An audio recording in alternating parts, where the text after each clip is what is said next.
Everyone, welcome to my channel. This is Priya Bhargav. Today we are going to start topic hope.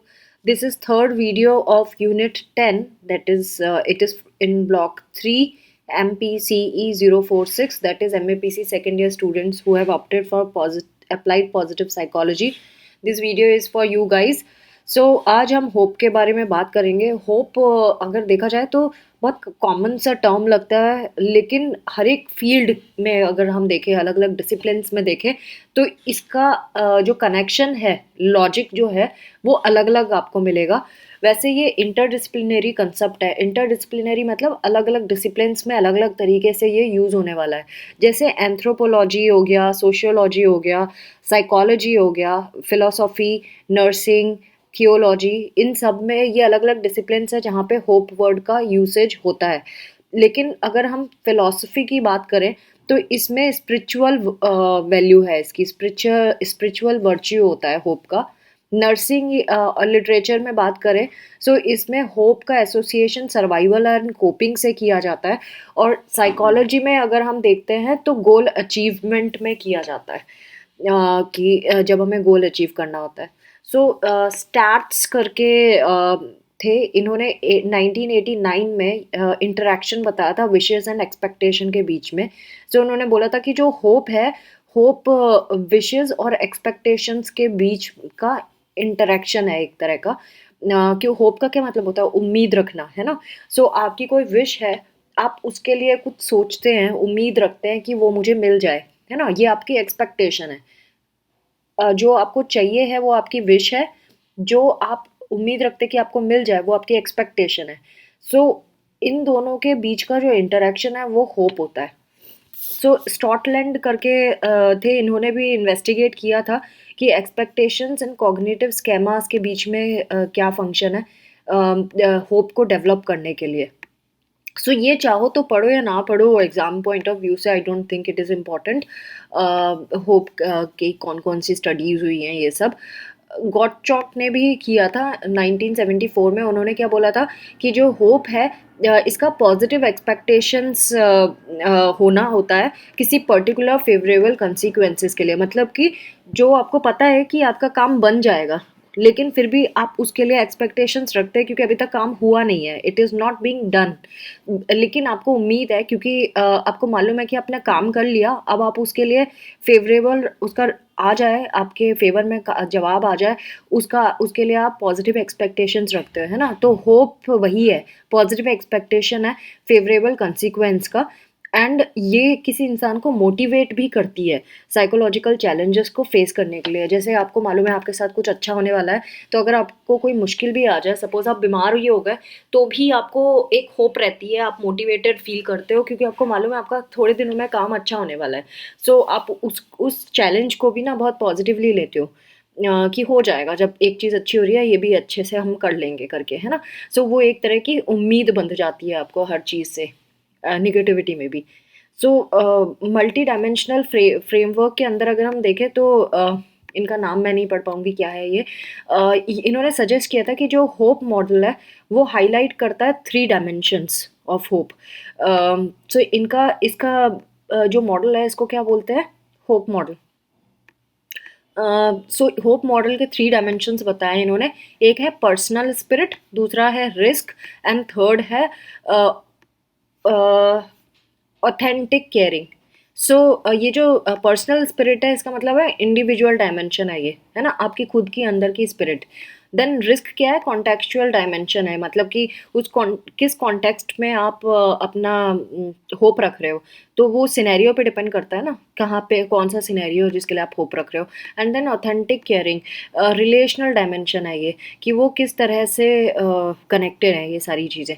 फिर sky ओली ने 1997 में realise किया कि hope को 4 dimensions में भी हम देख सकते हैं.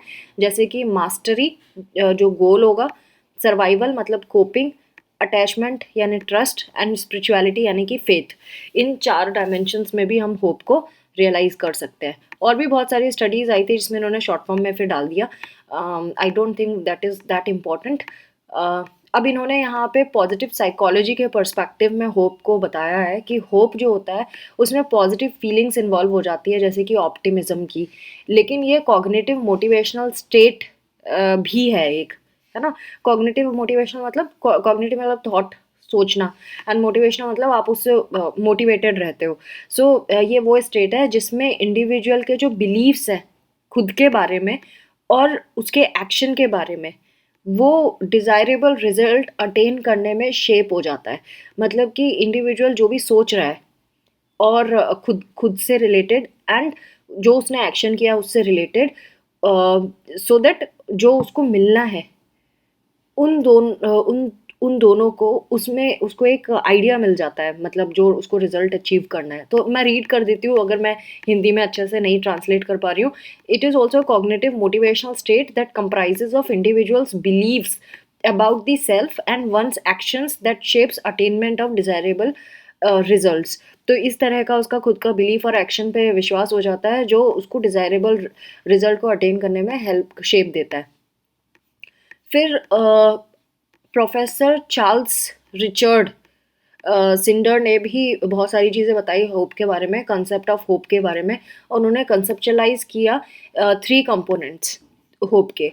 होप के थ्री कंपोनेंट्स क्या है? Number one, goals; second, thoughts about means और pathways to achieve specific goals; and third, thoughts about the agency और the abilities to attain those goals.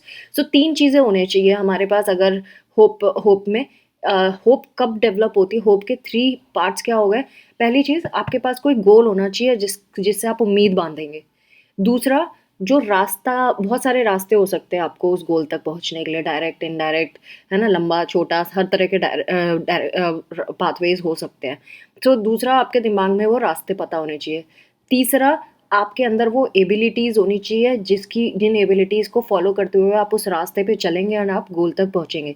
जैसे फॉर एग्जांपल आपको ओलंपिक्स में पार्टिसिपेट करना है, तो Olympics is your goal, but pathway क्या होगा? आपको पहले स्टेट लेवल पे, अपने जोनल लेवल पे जीतना पड़ेगा, फिर स्टेट लेवल पे जीतना पड़ेगा, फिर नेशनल लेवल पे जीतना पड़ेगा, फिर जाके आप और भी बाकी एशियन गेम्स वगैरह होते हैं वो दे के जीत के फिर आप ओलंपिक्स में पार्टिसिपेट कर सकते हैं। तो ये तो हुआ रास्ता कैसे जाएंगे। थर्ड क्या है? आपके अंदर एबिलिटीज़ आपको बनानी पड़ेंगी, अगर है तो उसको और शार्पन करना पड़ेगा सो दैट आप उस गोल तक पहुंच सके, ओलंपिक्स तक पहुंच सके। सो ये उनका कहने था। Is it making sense? Now hope जो है ये पाथवेज एंड एजेंसीज का दोनों कंपोनेंट्स का सम होती है, ऐसा बिलीव किया जाता है। और ये कॉम्बिनेशन है perceived abilities to choose route towards desirable goals. आपके अंदर एबिलिटी होनी चाहिए कि आप कौन सा रास्ता चूज करोगे अपने गोल तक पहुंचने के लिए, एंड देन परसीव्ड मोटिवेशन, एक मोटिवेशन भी होना चाहिए उस रूट पे चलने का। सपोज आप आलस कर रहे हैं रोज, आप ओलंपिक्स खेलना चाहते हैं लेकिन आप आलस कर रहे हैं कि भाई आज नहीं, कल से खेलेंगे, आज बड़ी ठंड है, तो आपका मोटिवेशन तो है ही नहीं। वरना जिसका मोटिवेशन है वो कैसी भी हालत में उठ के करेगा, क्योंकि वो मोटिवेटेड है, वो करना चाहता है और उस रूट पे चलना चाहता है, उसको मेहनत करनी पड़ेगी, अपनी अपनी एबिलिटीज़ को और पॉलिश करना पड़ेगा। So this is how it is कि मोटिवेशन भी होना चाहिए और आपकी में एबिलिटी भी होनी चाहिए डिज़ायरेबल गोल तक पहुंचने के लिए और मोटिवेशन उस रूट पे चलने के लिए। सो किसी पर्सन का जो बिलीफ होता है उस पाथ पे चलने के लिए, डिज़ायर गोल तक पहुंचने के लिए, सो उसके पाथवेज होते हैं गोल तक पहुंचने के लिए। इन्होंने ये वही सेम चीज़ बताई है, रिपीट किया है तरह तरह से। सो होप जो है वो कॉग्निटिव मोटिवेशनल फिनोमेना है और उसमें इमोशंस भी बाय प्रोडक्ट होते हैं थॉट्स के। आपके अंदर बहुत तरह के थॉट चलते हैं जब आप किसी चीज़ को उम्मीद लगाए हुए बैठते हैं। कभी पॉजिटिव इमोशंस होते हैं, कभी नेगेटिव इमोशंस होते हैं। अगर आप जो रास्ता तय कर रहे हैं, अगर वो आपको अच्छे रिजल्ट्स दे रहा है, आपको उसमें सही सही वैसे ही हो रहा है जैसा आपने सोचा था उस रास्ते पे चलते हुए, तो आपके अंदर पॉजिटिव इमोशंस आएंगे। लेकिन अगर बीच में कुछ रास्ते में अड़चनें आने लगी तो आपके अंदर कैसे इमोशन आएंगे? आपके अंदर निगेटिव इमोशन आएंगे। आप उतना ही दुखी भी हो जाओगे क्योंकि आपने क्या क्या सपने बुने हैं और आपको रास्ते में मिल नहीं रही हैं वो चीज़ें। So that's why. फिर सिंडर ही पढ़ेंगे आई गेस, अगर इसका प्रोनाउंसिएशन अलग है तो सॉरी, आप देख लेना, गूगल कर लेना। 2000 में उन्होंने एक ये मॉडल बनाया था। इस मॉडल को सिंडर्स मॉडल ऑफ होप कहते हैं। सो इन्होंने यहाँ पे फिर से वही सेम चीज़ें बताई हैं कि मल्टी डायमेंशनल कंसेप्ट है और both which can act both like a stable personality trait and contextual state. contextual state में भी आप इसको देख सकते हैं, personality trait, stable personality trait की तरह भी देख सकते हैं। अगर आप इसको ट्रेट की तरह देख रहे हैं तो ये किसी इंडिविजुअल, हर एक इंडिविजुअल में डिफर करेगा, मतलब किसी में ज़्यादा होप होगी, किसी कोई कम होप पजेस करता है। तो ये इसका एक्सटेंट जो है डिफरेंट डिफरेंट लोगों में डिफरेंट डिफरेंट लेवल का होप एग्जिस्ट करेगा। जो जिनका होप ज़्यादा होगा वो क्या करेगा, वो गोल तक पहुंचने के लिए बहुत तरह तरह के तरीके ढूंढेगा, क्योंकि उसको गोल दिख रहा है आंखों के सामने एंड उसकी होप भी बहुत ज़्यादा है एंड उसको ज़्यादा क्लैरिटी होगी कि कौन से ऑल्टरनेटिव रूट्स पॉसिबल हैं वहाँ तक पहुँचने के लिए। और वो धीरे धीरे उस स्ट्रॉन्ग बिलीफ के होते हुए अपने गोल तक पहुँच ही जाएगा, एज़ कम्पेयर टू उस इंसान से जिसको होप कम है ना। जिसका होप ज़्यादा होता है वो रास्ते भी लेके चलता है, ऑप्शंस भी लेके चलता है, और वो बहुत क्लियर होता है कि अगर ये नहीं, इस रास्ते से नहीं पहुँचे तो उस रास्ते से पहुँचेंगे, इस गेम में पार्टिसिपेट करके नहीं पहुँचे तो दूसरे गेम में पार्टिसिपेट करके पहुँचेंगे, लेकिन हमें पहुँचना है, वो वाला तरीका। अभी इसको, ये मॉडल को अगर आप देखेंगे तो बहुत सारी चीज़ें आपको अभी समझ में नहीं आएंगी, क्योंकि ये थोड़ा कॉम्प्लेक्स वे में दिया हुआ है। लेकिन अगर आप ऊपर ऊपर का देखोगे, जैसे ये आपका गोल है ना, गोल से हम शुरू करते हैं तो आपको ज़्यादा समझ आ जाएगा। गोल बिहेवियर, आपको goal behaviour attainment and non attainment दोनों केसेस का बताया है। सो जिस तरह का आपका गोल होगा और अगर अटेन हो गया तो आपके इमोशन डिफरेंट होंगे, नहीं अटेन हुआ तो आपके इमोशन दूसरे होंगे। फिर आपका गोल कुछ भी हुआ, अगर अटेन हुआ या नहीं हुआ, आप पाथवेज ढूंढोगे, तरह तरह के पाथवेज होंगे, और जो भी पाथवे लगाओगे उससे आउटकम मिलेगा। एंड देन चाहे आप नहीं अटेन किया फिर भी आप एजेंसी थॉट्स होंगे आपके, है ना। डेवलपमेंटल लेसन्स, मतलब डेवलपमेंटल थॉट्स का क्या मतलब होता है, डेवलपमेंटल थॉट का मतलब होता है जब ड्यूरिंग योर लाइफ टाइम, पूरे जब तक की आपकी लाइफ अभी तक हुई है, उसमें आपने बहुत सारी चीज़ें सामने देखी हैं और उससे आपने बहुत सारी चीज़ें सीखी हैं लाइफ के एक्सपीरियंसेस से, वो उसके बारे में बात कर रहे हैं। पाथवेज थॉट मतलब developmental lessons of correlation, causality, क्या करने से क्या होता है, कॉज एंड इफेक्ट वाली बात, वो इससे पता चलेगी। एंड इसमें क्या पता चलेगा, developmental lessons of self as author of casual causal chain of events. तो किसके बाद क्या करने से क्या हुआ था, मतलब आपके जो लाइफ लेसन से आपने सीखा, और ये आपने अभी तक जो भी पाथवेज आपको पता है कि कैसे आगे बढ़ना है, तो वो सब पाथवेज फॉलो करते हुए, ये दोनों चीज़ों को लर्न करते हुए, ये लर्निंग हिस्ट्री है ना, ये इन दोनों से आप सीख साख के आपको आउटकम मिल जाएगा। सो इन्होंने अगर एरो लगाया है तो उन्होंने वही बताया कि पाथवे थॉट जो है उसको यूज़ करते हुए आप आउटकम तक पहुँचते हैं, या फिर एजेंसी थॉट को यूज़ करते हुए आप आउटकम तक पहुँचते हैं। लेकिन और इन सबको, एजेंसी थॉट एंड पाथवेज को भी यूज़ करते हुए आप गोल तक पहुँच जाते हो। सो ये ले दे के ये वही सेम चीज़ बताई है कि 3 चीज़ें कौन सी होती हैं जिसको यूज़ करने से हम अपने गोल तक पहुँचते हैं। अब इन्होंने यहाँ पे डिटेल में भी बताया है, अकॉर्डिंग टू सिंडर्स मॉडल। क्या बोल रहे हैं ये, होप हाई होगी जब व्हेन इट इन्वॉल्व्स गोल्स। आपकी होप तब हाई होती है जब आपके पास गोल होता है एंड उस गोल की वैल्यू भी होती है आपकी नज़रों में। आपको मालूम है कि आपकी लाइफ में इससे ज़्यादा इम्पोर्टेंट और कुछ नहीं है, सो आप उस पर पूरा एड़ी चोटी का जोर लगा देते हो, है ना। सो जब वो गोल की वैल्यू होती है आपकी लाइफ में, तब होप आपकी बहुत ज़्यादा हाई होती है एंड एवरेज या अबव एवरेज प्रोबेबिलिटी होती है कि ऑब्स्टेकल अगर आपके रास्ते में आते हैं या वो आपको डिफ़िकल्ट तो लगेंगे लेकिन ओवरवेलमिंग नहीं लगेंगे। तो एवरेज से लेके above average probability of realizing the goals in the face of obstacle, मतलब तो भी आप अपने गोल के पीछे भागोगे चाहे कितनी भी ऑब्स्टेकल रास्ते में आए, लेकिन आप ओवरवेल्म नहीं होगे कि अब नहीं हो पाएगा मुझसे, ऐसा वाला ख्याल कभी नहीं आएगा। So hope loses its relevance where one is sure of reaching the goal. और होप की वैल्यू तब भी ख़त्म हो जाती है जब आप 100% श्योर होते हो कि आप गोल तक पहुंच जाओगे, क्योंकि आपको तो पता है, आपको जैसे कभी सेटिंग हो जाती है ना कि भाई इसी को जिता देते हैं, तो उनको होप लगाने की ज़रूरत ही नहीं है, because they know the result, है ना। सो ऐसे इवेंट में होप की वैल्यू ख़त्म हो गई होती है। Hopelessness results when it is believe that goals are not achievable. और होपलेसनेस कब आ जाती है, देखिए तीनों चीज़ों में फ़र्क है, होप होना, होप को लूज कर दे, होप की वैल्यू को लूज कर देना, hope loses its relevance. And hopelessness, hopelessness मतलब आपको पता होता है कि आपको अब नहीं मिल पाएगा वो, यू आर श्योर कि नहीं मिलेगा, तब आप होपलेसनेस को फील करते हैं। होपफुल थॉट से क्या होता है, अगर आप होपफुल है किसी चीज़ से, आपके अंदर पॉजिटिव इमोशंस होते हैं। और होपलेसनेस से क्या होता है, नेगेटिव इमोशंस होते हैं। सो सैंडर्स ने कुछ 3 पॉइंट्स बताए थे, 3 फैक्टर्स बताए थे एक्चुअली, होप को जो हम डिटरमिन कर सकते हैं किसी भी सिचुएशन या किसी भी टाइम पे। अगर आपको ये पता लगाना है कि hope is determined by the interplay of 3 factors, इस चीज़ से पता लगा सकते हो आप कि कोई कितना होपफुल है। Number 1, extend to which any goal is valued, किस लेवल तक आप उस गोल को वैल्यूड करते हो। सपोज किसी को पीएचडी करनी है फॉर एग्जाम्पल, अब उसने उसके अलावा कुछ और नहीं सोचा, उसने बस यही सोचा है कि उसको पीएचडी करनी है।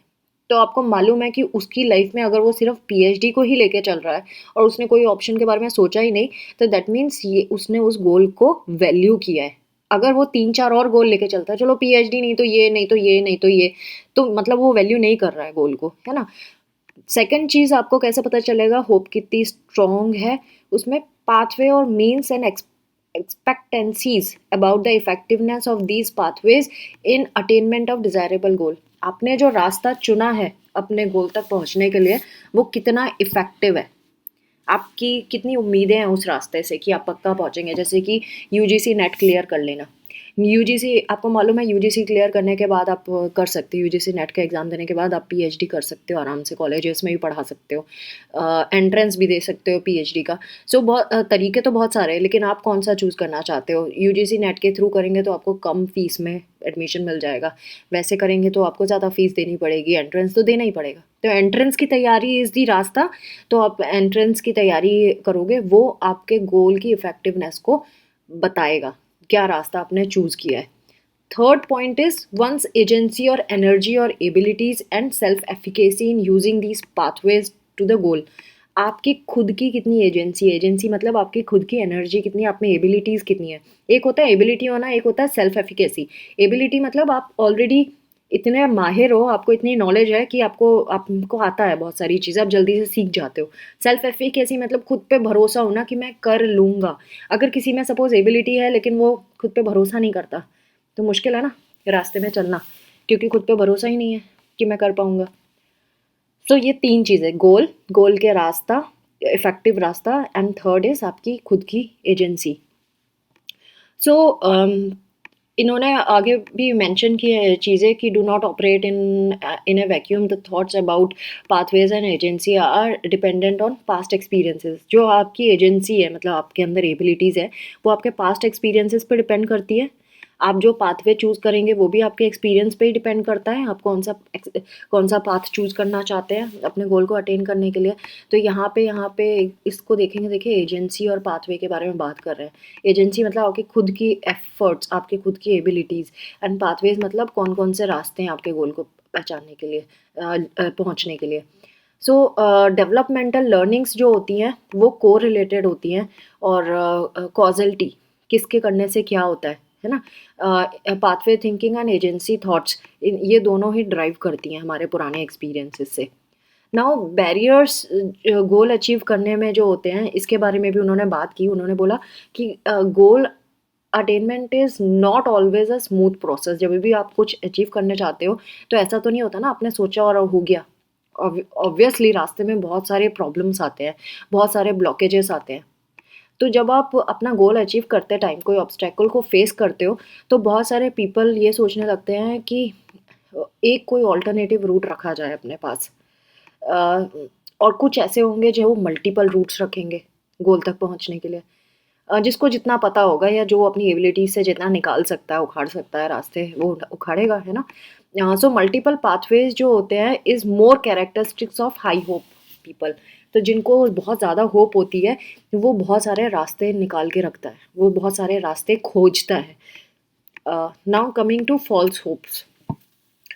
ट्रू होप के बारे में तो आप समझ गए कि जिसके लिए आप ट्रू होप रखे हुए हो, वो रियलिटी से रिलेटेड होता है।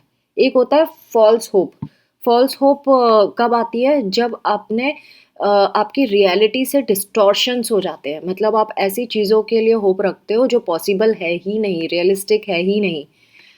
सो फॉल्स होप रखने के डेंजर्स भी होते हैं। फॉल्स होप से क्या होता है? और फॉल्स होप जो होता है वो 3 रीजंस की वजह से हो सकती है। Number 1, when expectancies are based on illusions instead of reality. आपके आपको इल्यूजन्स है किसी चीज़ के बारे में, बट वो सच नहीं है, रियलिटी से परे है वो चीज़, है ना? तो फिर ये आपके फॉल्स होप हुई। Second is when unreasonable goals are chased. अब किसी ने, है ना, 12th पास किया और वो बोल रहा है मैं तो पीएचडी करूंगा 12th के बाद। Is it possible? So unreasonable goal है, मतलब आप जब तक पोस्ट ग्रेजुएशन नहीं करोगे आप पीएचडी कैसे कर सकते हो? मिनिमम रिक्वायरमेंट ही पोस्ट ग्रेजुएशन है। तो ये अनरीजनेबल गोल्स सेट कर देना। Then when inadequate approach and procedures are followed to attain a desirable goal। आपने ऐसे inadequate approach में भी वही वाला आ जाएगा, 12th वाले ने पीएचडी के लिए किया। अनरीजनेबल गोल के लिए आप कुछ और भी डाल सकते हो। एग्जाम्पल सोच लेना कि जिसका रीज़न ही नहीं बन रहा और आप अपने गोल को अचीव कर रहे हो। जैसे अब देख लेना, आप खुद ही सोच लेना, मैं टाइम नहीं वेस्ट करना चाहती, अभी वीडियो लंबा हो जाएगा बहुत। एंड प्रोसीजर, और ऐसे आप प्रोसीजर्स फॉलो कर रहे हो जो आपको गोल तक नहीं पहुंचने देगा। तो ये 3 रीज़न से आपकी फॉल्स होप हो जाती है। पहला, इल्यूजन में जी रहे हो, है ना? सेकंड, अनरीजनेबल गोल रख रहे हो। थर्ड, आप जो प्रोसीजर फॉलो कर रहे हो उससे आप डिज़ायर्ड गोल तक नहीं पहुंच पाओगे। सो ये 3 चीज़ों से आपका फॉल्स होप हो जाता है। सो हाई होप इंडिविजुअल जो है वो पॉजिटिव इल्यूजन्स को फॉलो करते हैं और उसी से ही उनको रियलिटी परसेप्शन होता है रियलिटी का। और वो फिर इन इल्यूजन्स को ये काउंटर प्रोडक्टिव भी हो सकते हैं, डिस्टॉर्शंस भी हो सकता है, मेजर रियलिटी डिस्टॉर्शंस भी हो जाते हैं कभी कभी। सो इन्होंने, मैं एक बार रीड कर देती हूँ। उन्होंने बोला high hope individuals can make use of positive illusions that can shape there perceptions of reality. So positive illusions जब होते हैं, हमने पढ़ा था पॉजिटिव इल्यूजन के बारे में, तो पॉजिटिव इल्यूजन्स जो होते हैं तो वो उनको परसेप्शन ऑफ रियलिटी दिला देता है, मतलब रियलिटी का परसेप्शन करा देता है, but they do not inevitably involve in counter productive illusions. तो गलत सलत इल्यूजन्स नहीं होते हैं इनकी वजह से। जो हमारा पॉजिटिव इल्यूजन है उससे कोई गलत सलत काउंटर प्रोडक्टिव इल्यूजन्स नहीं होते, जिसकी वजह से डिस्टॉर्शंस हो सकते हैं रियलिटी के। तो जो भी पॉजिटिव इल्यूजन्स होते हैं वो सही वाले होते हैं, गलत वाले नहीं होते हैं, मिसगाइडिंग नहीं होते। नाउ कलेक्टिव होप भी होता है। कभी कभी एक इंडिविजुअल नहीं अचीव कर सकता कुछ चीज़ें, जैसे कि सपोज हेल्थ प्रमोशन करना है तो एक बंदा कब तक बोलेगा हेल्थ के बारे में कुछ बताएगा, लेकिन अगर कुछ ग्रुप ऑफ पीपल सेम चीज़ करे, हेल्थ प्रमोशन का काम करे, तो लोगों का ट्रस्ट भी होता है और गोल भी अचीव हो जाता है। तो कलेक्टिव होप का मतलब होता है indicates the extent of goal directed thinking of A group of people और कम्युनिटीज़। जब गोल डायरेक्टेड थिंकिंग एक ग्रुप के लोगों में होती है या फिर कम्युनिटीज़ के बीच में होती है, तो कलेक्टिव होप जो होता है वो फंक्शनल हो जाता है। और जब बहुत सारे लोग उसमें उस गोल को परस्यू करते हैं। तो जब तक गोल नहीं होगा तब तक तो होप का मतलब ही नहीं बनता। तो जब एक गोल को बहुत सारे लोग फॉलो करते हैं, जो सिंगल पर्सन नहीं कर सकता, तो उसको हम कलेक्टिव होप कहते हैं। सो कलेक्टिव होप जो होता है ये विजिबल होता है, कम्युनिटी एफर्ट्स में दिखाई देता है, और जो कॉमन गोल की तरफ कर रहे होते हैं काम, जैसे कि एनवायरनमेंट प्रोटेक्शन। एनवायरनमेंट प्रोटेक्शन में अगर, जैसे मैं भी अपने स्टूडेंट्स को बोलती रहती हूँ गंदगी मत फैलाओ और वेस्ट इधर उधर मत डालो, जो डिकम्पोज हो रही हैं चीज़ें उनको यूज़ करो, कंपोस्टिंग कर दो, ये सारी चीज़ें। बट देन मेरे अकेले बोलने से नहीं होता अगर वो लोग फॉलो नहीं कर रहे हैं, है ना, या फिर वो किसी को पास नहीं कर रहा है ये इन्फॉर्मेशन। सो ऐसी हेल्थ प्रमोशन, गवर्नमेंट प्लान्स, ये भी तभी होता है जब कलेक्टिव वे में किया जाए।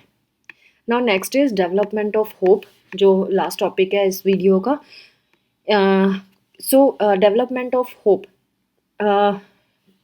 ये कोई हेरिडिटी कंपोनेंट नहीं है। इन्होंने रिसर्च में पता लगाया कि हमारी हेरिडिटी से कोई रिलेशन नहीं है होप का, ये लर्नेड है।